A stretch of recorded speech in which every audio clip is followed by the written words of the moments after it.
thế nào, chỉ biết được rằng anh thấy bồi hồi, dường như anh đã chót yêu em.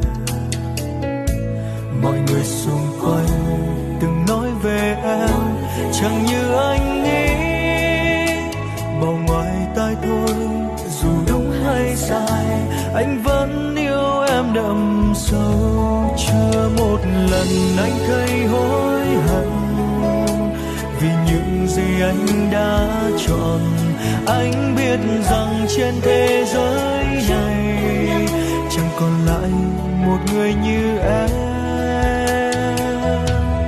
Anh chẳng thể nào ngừng yêu em vì niềm vui bên em quá lớn. Dẫu thế nào anh sẽ chẳng bằng lòng để mất em trong cuộc đời. Nếu thật lòng em còn hoài nghi thì lặng yên nghe anh nói nhé. Anh có một tình yêu rất đơn giản như chính con người anh, rất chân thành.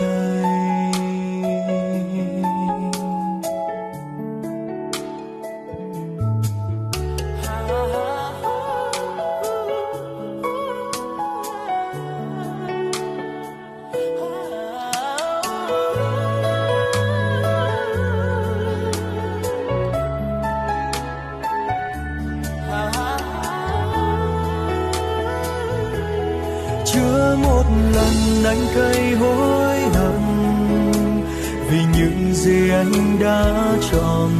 Anh biết rằng trên thế giới này chẳng còn lại một người như em. Anh chẳng thể nào ngừng yêu em vì niềm vui bên em quá lớn.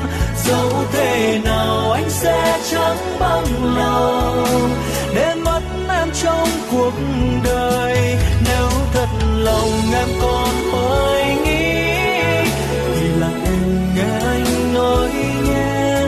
Anh có một tình yêu rất đơn giản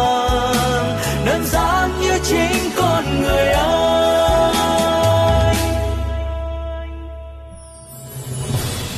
Anh chẳng thể nào ngừng yêu em vì niềm vui bên em quá lớn.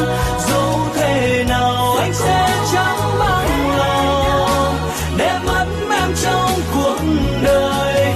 Nếu thật lòng em còn hoài nghi thì lặng yên nghe anh nói nhé.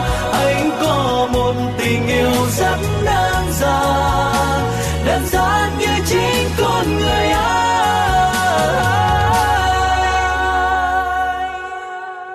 rất chân